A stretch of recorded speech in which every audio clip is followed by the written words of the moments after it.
이스라엘 백성들이 애굽에서 나온 다음에 그리고 하나님께서 그 시내산에서 그들에게 주신 말씀입니다.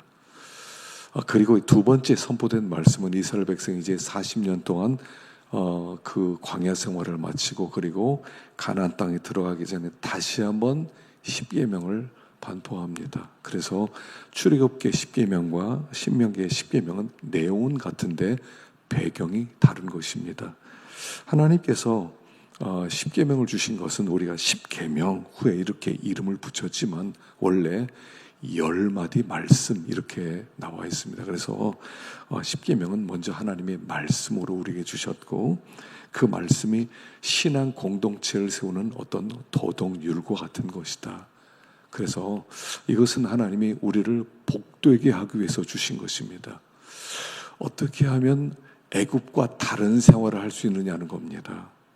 애굽에서 옛날에 살던 그 생활을 연장시키는 게 아니라 하나님의 공동체, 하나님의 백성의 공동체가 어떻게 하면 새로운 공동체로 살아갈 수 있는가 하는 하나님의 그런 법률이 이렇게 그들에게 주어진 것이다. 이렇게 말씀을 할 수가 있습니다. 그래서 하나님이 주신 이 계명을, 이 말씀을 너희들의 길로 삼아라 이렇게 말씀하는 거죠. 그래서 이 계명이 성도들의 길과 같은 겁니다. 길이라고 하는 것은 뭐냐면 계속 그 길을 다니는 거예요. 반복하고 그러면 길이 되는 것입니다. 그 신앙생활은요, 갔던 길을 자꾸 반복하는 겁니다. 하나님이 주신 말씀을 반복해서 새기고 그리고 어떤 그 결정할 기회가 있을 때 계속 그렇게 결정해 나가는 겁니다. 그러면서 그게 습관이 되고 그게 길이 되고 그렇게 될 때 성도들의 체질이 바뀌어지는 것이죠. 그래서 하나님이 우리에게 그런 말씀을 주셨다는 겁니다. 아시는 것처럼 십계명은 하라 하는 말씀이 2길이고 하지 말라는 것이 8개입니다. 그래서 하라 하지 말라로 이루어졌는데 원래 창세기에 보면 하나님이 사람을 만들 때 하라는 말씀이 더 많았어요. 사실은요. 하지 말라는 건 하나밖에 없었죠. 선악을 알게 하는 나무의 실과 먹지 마라. 그것 빼놓고는요 다 하라 했습니다. 가만히 창세기 1장 2장을 보면 다 하라는 거예요. 생육하고 번성하라. 너희들이 땅을 다스려라. 하나님이 다 하라고 하셨어요. 땅을 경작하라. 다 하라고 하셨어요. 근데 여기 하지 말라가 더 많아진 이유가 뭐냐면 그만큼 시간이 지나면서 인간이 악해졌다는 거예요. 강팍해졌다는 것입니다. 그래서 하지 말라가 더 많아진 것이죠. 하나님은 원래 하라는 겁니다. 무슨 말이냐면 누리라는 거예요. 여러분 신앙생활은요 막 뭔가 매이는 것이 아닙니다. 정노릇하는 것이 아닙니다. 우리가 하나님의 말씀을 순종하는 이유가 벌 받을까 봐, 잘못하면 저주 받을까 봐, 그렇게 해서 나쁜 일이 생길까 봐 그래서 지키는 게 아니에요. 하나님이 우리에게 말씀을 주신 것은 뭐냐면 누리라는 거예요. 누리라는 거예요. 자유하고 누리고 우리가 하나님을 섬긴다는 것은 기쁨이라는 겁니다. 이게 특권이라는 겁니다. 오늘 하나님 앞에 예배 드리는 거 이거 특권이거든요. 하나님 앞에 하나님을 누리는 거예요. 창조주 하나님을 마음껏 누리는 거예요. 근데 우리는 노래도 모르는 사이에 그냥 내가 하고 싶은 대로 과거에 우리가 가졌던 그 습관을 어떤면 계속 이어가는, 하나님은 최소한으로만 섬기면 돼. 하나님의 막 벌만 안 줄 만큼 조금 섬기면 된다고 생각하다 보니까 신앙생활은 누림이 없어요. 누림이 없다는 것은 자유가 없다는 뜻이죠. 신앙생활은 자유라는 거예요. 누리는 거예요. 마음껏 하나님을 섬길 수 있는 자유. 하나님을 마음껏 예배할 수 있는 자유. 북한에서는요 찬송도 못 부르고요, 모여서 말도 못 하고요, 예배도 못 드리고요. 그렇다지 않습니까?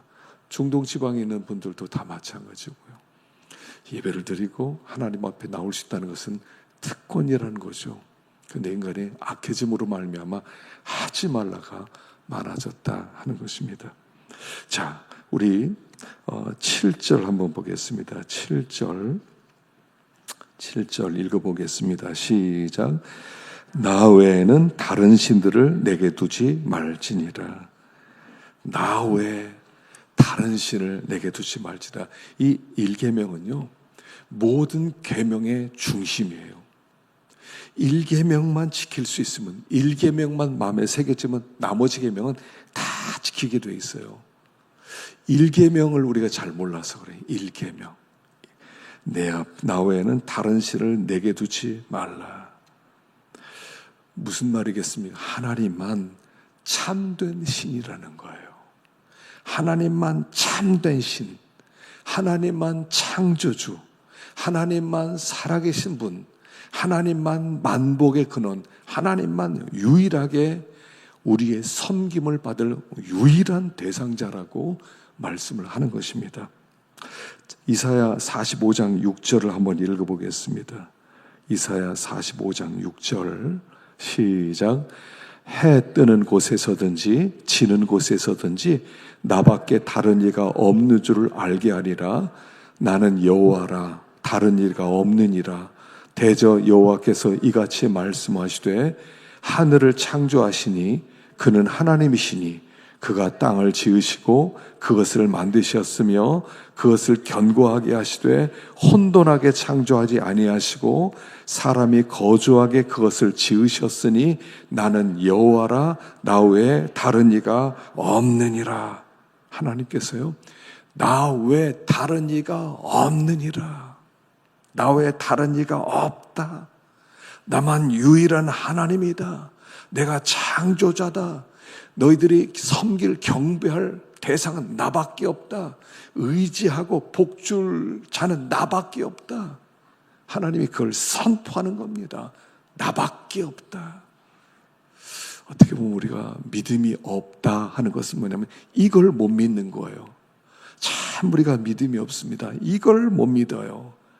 여기 나밖에 없다. 나 외에 다른 신들을 내게 두지 말라. 다른 신은 없다. 믿음이 없어서 자꾸 눈을 이렇게 곁눈질을 합니다. 다른 곳을 자꾸 쳐다봅니다. 그러나 하나님은 나밖에 없다. 너희들이 의지할 대상은 나밖에 없고 부르짖을 대상은 나밖에 없고 너희를 도와줄 자는 나밖에 없고 너에게 복줄 자는 나밖에 없고 일생 이거 하나 배우는 거예요. 일생 보니까 그래요. 믿음이 없어서 하나님 의지하지 않아요. 자꾸 걱정하고 자꾸 염려하고 다른 게 나를 먹여 살리는 줄 알고 다른 게 내 힘이 될 것 같아서 자꾸 좌우를 살핍니다만 나밖에 없다. 나만 유일한 하나님이다. 나만 바라보아라. 내가 만복의 근원이다. 그래서 하여간 신앙은 뭐냐면 하나님께만 집중하는 게 신앙이에요. 하나님만 바라보는 게 신앙이에요. 나는 하나님밖에 없습니다. 난 하나님을 경배합니다. 난 하나님을 예배할 겁니다. 하나님 외에 다른 어떤 신도 의지하지 않겠습니다. 하나님만 바라봅니다. 그 신앙이에요. 그게 신앙이에요. 자꾸 하나님께. 그래서 예배는요, 빠지는 게 아닙니다. 예배를 어떻게 빠져요? 예배는 빠진 게 아니에요. 하나님을 경배하고 하나님을 누리고 하나님의 복을 주시고 우리 일생의 고백이요, 하나님께 가는 거예요. 나에게는 하나님밖에 없었습니다. 난 은혜로 삽니다. 우리가 천국은요, 하나님이 계신 곳이에요. 천국은 하나님이 계세요. 천국은 하나님을 보고 싶어하는 사람이 가는 거예요. 하나님을 사모하는 사람이 가는 거예요. 우리가 기도할 때요, 그렇게 기도해야 돼요. 하나님을 뵙고 싶습니다. 하나님을 만나고 싶습니다. 하나님께 가고 싶습니다. 항상 하나님 그리워지셔야 돼요. 여러분 어떠세요? 하나님을 보고 싶으세요? 하나님을 보고 싶습니다. 하나님 나라에 들어가서 함께 살고 싶습니다. 주님, 나를 위해 죽으신 주님, 손에 못자국 있는 그 주님을 뵙고 싶습니다. 이거 신앙생활이에요. 이게 그거 있는 사람은 신앙생활이 즐겁고 그게 없는 사람은 신앙생활에 재미없을 거예요. 주님을 자꾸 사모하세요. 그럼 하나님이 위로해 주시고 또 말씀해 주시고. 하나님밖에 없어요. 하나님밖에. 그래서 나 외에 다른 신을 내게 두지 말라. 하나님만 바라보고요. 하나님과 눈이 자꾸 맞춰져야 돼요. 눈이 자꾸 맞춰져야 돼요. 기도는 주님과 눈 맞춤이에요. 눈 맞춤이에요. 다시 주님 그리워합니다. 다시 주님 뵙고 싶습니다. 주님께 나의 모든 걸 드리고 싶습니다. 주님께 나오는 거예요. 나오는 거. 믿는 사람이 기도 안 한다. 상상도 못하는 거예요. 숨을 못 쉬면 어떻게 살아요? 숨 쉬는 것하고 똑같은 것입니다. 그래서 나 외에 다른 신을 내게 두지 말라. 첫 번째입니다. 하여간 하나님밖에 없습니다. 어떤 걱정 있고 어떤 염려 있는 이유는 뭐냐면 하나님을 잘 안 믿어서 그래요. 안 믿으니까 걱정돼요. 믿음은 걱정 떠나고 염려 떠나고 그분이 나를 살린다. 그분이 만복의 근원이다. 그분만 의지하면 산다. 그분만 의지한다. 그가 살리는 거야. 그가. 이게 없으니까 걱정되고 염려되고 다 그런 거거든요. 그래서 하여간 믿으면 감사가 나와요. 내년에 주표를 그래서 그럼에도 감사를 이러다가 조금 바꿨어요. 믿고 감사로 바꿔야 되겠다. 믿으면 감사가 나오고 안 믿으면 감사가 없고. 하나님이 나 사랑하는데 믿으면 감사가 되고 안 믿으면 감사가 안 나고 믿고 감사하는 거예요. 그래서 나 외에 다른 신에게 두지 마라. 신이라고 하는 존재는 나밖에 없다. 나밖에 없다. 이게 첫 번째 계명입니다. 자, 두 번째 8절입니다. 8절 시작. 너는 자기를 위하여 새긴 우상을 만들지 말고 위로 하늘에 있는 것이나 아래로 땅에 있는 것이나 땅 및 물속에 있는 것에 어떤 형상도 만들지 말며 그것들에게 절하지 말며 그것들을 섬기지 말라. 나 내 하나님 여호와는 질투하는 하나님인즉 나를 미워하는 자의 죄를 갚되 아버지로부터 아들에게로 3, 4대까지 이르게 하거니와 나를 사랑하고 내 계명을 지키는 자에게는 1000대까지 은혜를 베푸느니라. 아멘. 계명 10계명 중에 제일 긴 것이 이 계명이에요. 이 계명이 제일 길어요. 우상 만들지 마라로 끝나는 게 아니에요. 우상 만들지 말고 위로 하늘에 있는 것, 아래로 땅에 있는 것, 물속에 있는 어떤 형상 만들지 말고 절하지 말고 섬기지 마라. 하나님께서 우리가 우상 섬길까 봐 우리는 너무 우상을 섬길 수 있는 가능성 있는 사람들이니까 그래서 하나님이 우상을 섬기지 않도록 하기 위해서 여러 가지 모양으로 말씀하셨어요. 그래서 여기 보면 너는 자기를 위하여 이렇게 나와요. 우상을 만들 때는 항상 자기를 위하여예요.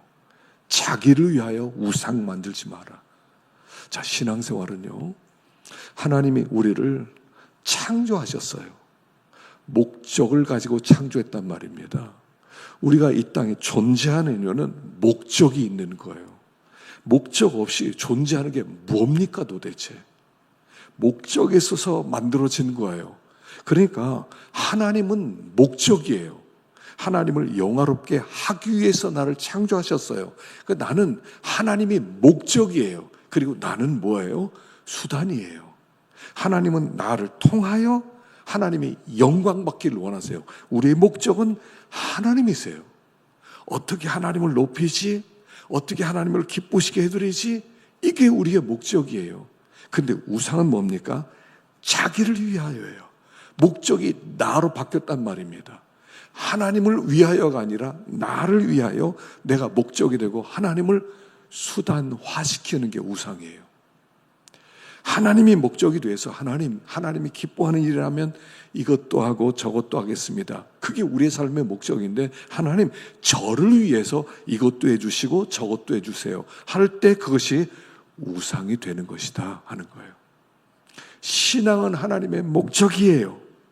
하나님을 수단으로 이용하지 않아요. 하나님 그분이 목적이에요. 근데 나를 위하여 살려고 그래요.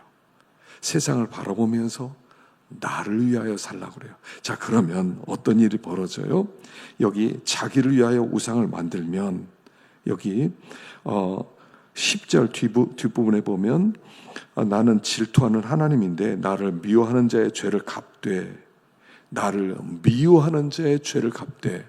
우상을 섬기는 것은 하나님을 미워하는 거라는 뜻이에요. 우리 하나님을 미워한다고 하나님 싫어요, 하나님 저주합니다, 하나님 나 가까이 안 할래, 이런 게 아니에요. 하나님은요, 하나님만 섬기지 않으면 하나님은 나를 미워하는 것으로 여기겠다는 거예요.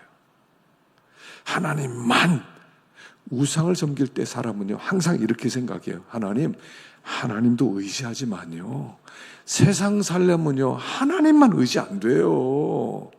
인생 살아가려면 뭐 의지하는 뭐가 있어야 돼요. 그러니까 이것도 의지하고 저것도 의지하지 어떻게 하나님만 의지합니까? 이렇게 생각하는 게 우상이란 말이에요. 신앙은 하나님만이에요. 1계명이 그거거든요. 나 왜 할 때는 하나님만. 2계명 딱 들어가서는 우리가 하나님만 섬기는 게 아니라 하나님도 섬기지만 하나님, 나에게는 또 다른 것도 필요해요 라고 구하게 될 때 그게 우상이 된다 하는 거예요. 근데 그것을 하나님은 나를 미워하는 것으로 여기겠다 하는 거예요. 나를 미워하는 것으로 여기겠다. 그래서 그런 자를 하나님께서 그 죄를 갚는데 3, 4대까지 갚겠다. 그런데 그 하나님은 어떤 하나님이냐면 질투하는 하나님이라는 거예요. 질투하는 하나님. 하나님은 하나님만 사랑해야지, 하나님 외에 우리가 조금이라도 다른 곳에 마음을 두면 하나님은 안 기뻐하신다는 거예요. 조금이라도 우리가 마음을 빼앗기면 하나님은 싫어하신다는 거예요. 그래서 3, 4대까지 죄를 갚겠다는 거예요. 내 아들, 내 손자, 증손자까지 너의 조상이 나를 미워했어. 죄를 갚는데 어떻게 갚을지를 몰라요. 근데 아마 이게 이렇게 내려갈 것 같아요. 내가 하나님만 섬기지 않고 내가 우상도 섬기는 걸 우리 아이들이 보고 우리 아이들도 나처럼 하나님을 섬길 거란 말이에요.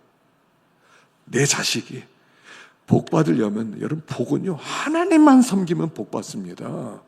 이건 하나 철칙이에요. 하나님만 섬기면 하나님은 책임을 지게 돼 있어요. 근데 하나님도 섬기고 세상도 섬기면 하나님이 우리를 그렇게 도우실 수 없어요. 내가 하나님만 섬겼더니 하나님이 복되게 하시고 하나님이 회복시키시고 하나님이 열어주시고 그걸 자식이 봐야 자식이 복을 받는 거거든요. 근데 자식이 신앙을 물려주지 못해요. 하나님만 섬기자, 우리 믿음으로 살자, 하나님께 예배하자, 하나님이 전부다, 이렇게 나가는 걸 우리 자식들을 보면 우리 부모님이 저렇게 섬기는구나, 나도 저렇게 섬겨야 되지, 이거 복 받는 거거든요. 근데 우리 자식이 그걸 못 봤어요. 못 봤어요. 하나님은 적당히 섬기는구나, 적당히 섬기는 애구나. 적당히 섬겨요. 그럼 똑같이 아버지가 받지 못한 복을 자식도 못 받고 그 손자도 못 받고 증손자도 못 받는다는 얘기예요. 우리 자식들이 복 받으려면요, 내가 하나님만 의지해야 돼요. 하나님만. 그래서 제가 이제 이렇게 일기를 쓰면 꼭 이제 언젠간 우리 아이들이 볼 거다. 그렇게 하고 일기를 써요.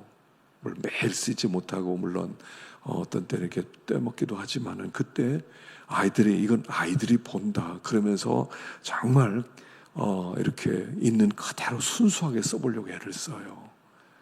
우리 부모는 이렇게 철저하게 신앙생활에 애를 썼구나. 이게 복이거든요. 뭐가 복이겠어요? 아이들이 철저한 신앙을 물려받는 게 복이거든요. 우리 부모님은 하나님을 살아계신 하나님으로 섬겼다. 그리고 그 증거들이 있었다.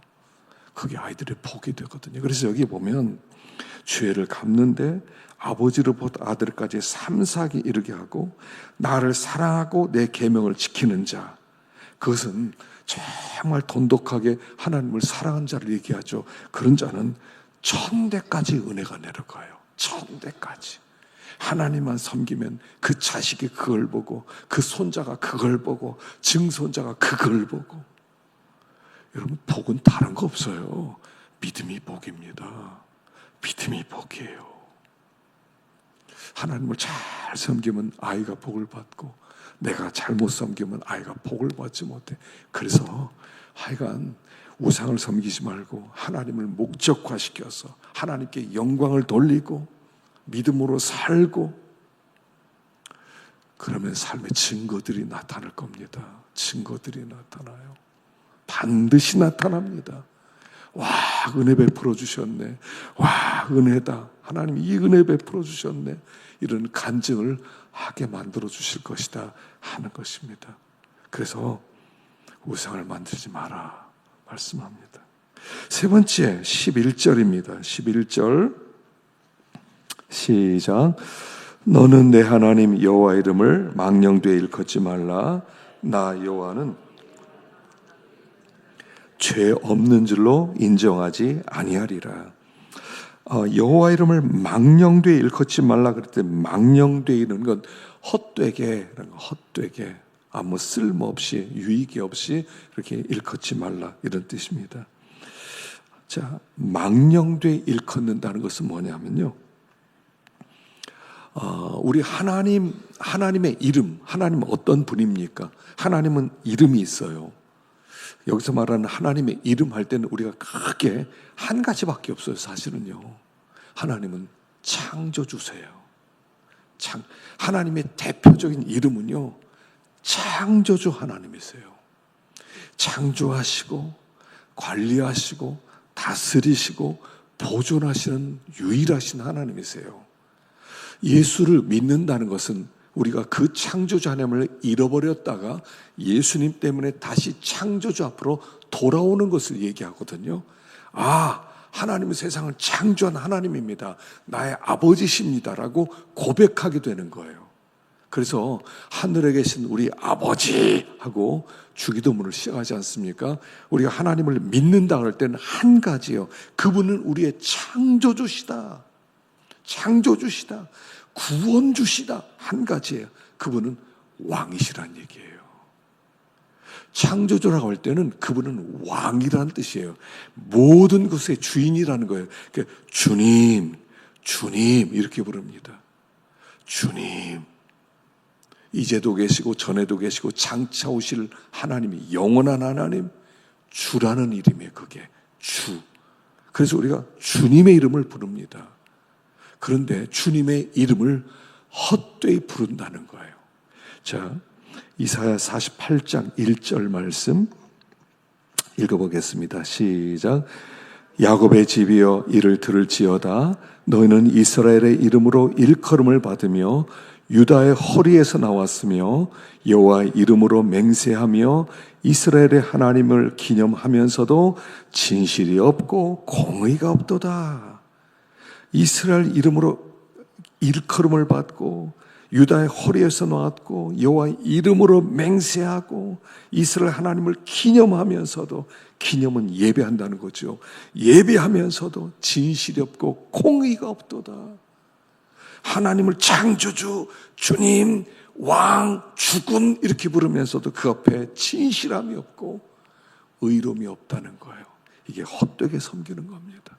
마태복음에서는요 7장 21절에 이렇게 말씀을 합니다. 시작. 나더러 주여 주여 하는 자마다 다 천국에 들어갈 것이 아니요 다만 하늘에 계신 내 아버지의 뜻대로 행하는 자라야 들어가리라.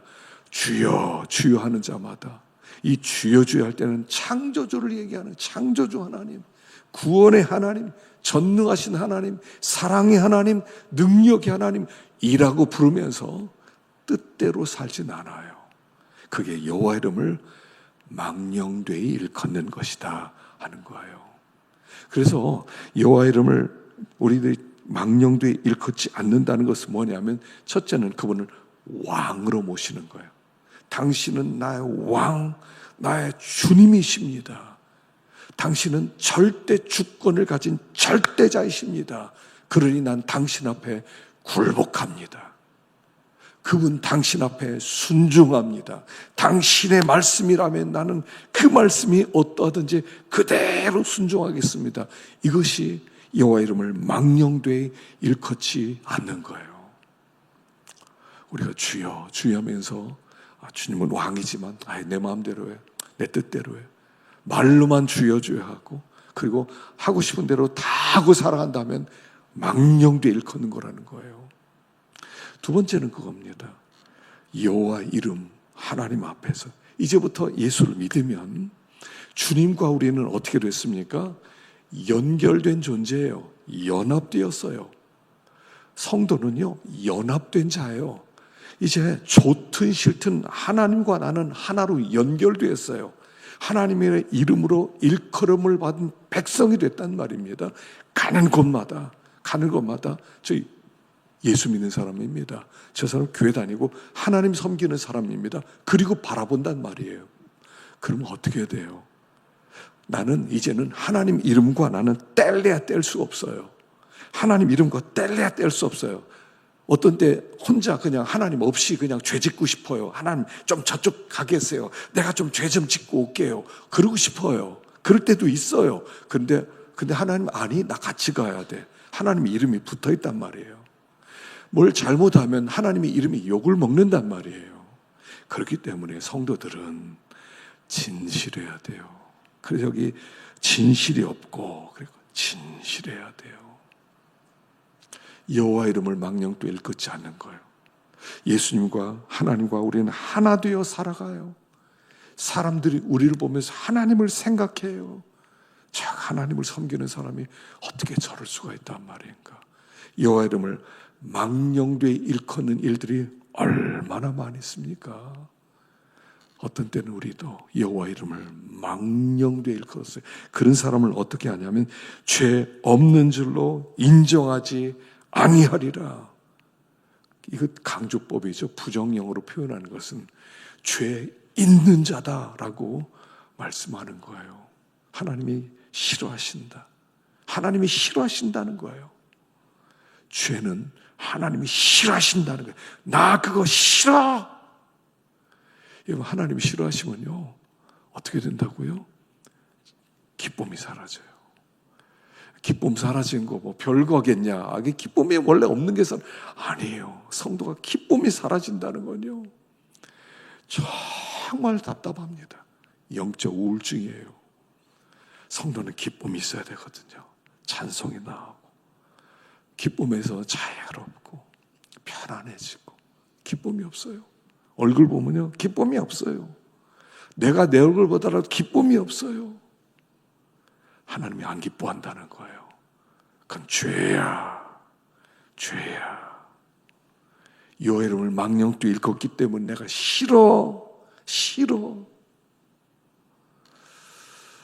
우리를 돌이켜봐야 돼요. 주여 주여 하면서 우리가 하는 하나님의 뜻대로 살아가고 있는가? 진실하게 살아가고 있는가? 성도는요, 말 한마디 했으면 그대로 지켜야 돼요. 예, 알았습니다. 그럼 정말 이해하고 따라와야 돼요. 충청도 사람들이 이해하고 안 가는 사람들 많다고 그래요. 예, 알았습니다. 뭐 그건 그거고 내 행동은 행동이고, 그 상황만 이렇게 잠깐 넘어가기 위해서 말을 할 때가 얼마나 많냐는 것이에요. 다 여호와 이름을 망령되이 일컫는 것이다. 그래서 하나님이 안 기뻐한다. 영적 기쁨이 사라지고요. 하나님 기쁨 주셔야 돼요. 하나님이 기쁨을 주시면 그때 기뻐할 수 있고, 또 평안도 누릴 수 있고. 근데 죄 없는 줄로 자로 여기지 아니하리라. 그럴 때는요, 나 안 기뻐해. 나 안 기뻐해. 아빠의 관계에서 아빠가 기뻐해야지. 아빠와 자식의 관계가 좋잖아요. 아빠가 나 안 기뻐한다, 그거. 나 네 얼굴 안 보고 싶다. 그거거든요. 네 얼굴 안 보고 싶다. 그러면요, 참 마음이 무거워지는 거예요. 성도가 마음이 무거워져요. 어떤 데는 그게 습관이 됐어요. 난 원래 그렇게 살았는데. 그럼 거기서 벗어나야 되는 것입니다. 우리와 하나님과 관계 항상, 이 십계명은요, 하나님이 우리 사랑해서 주신 거예요. 우리를 막 제압하고 너 자유 누리지 마, 넌 내 뜻대로 살아야 돼, 넌 종이야, 이래서 주신 게 아니라고요. 하나님이 내가 너희를 사랑해, 나와 함께 살자, 나를 너희들이 누려라. 이 세상을 너희들이 마음껏 누려라.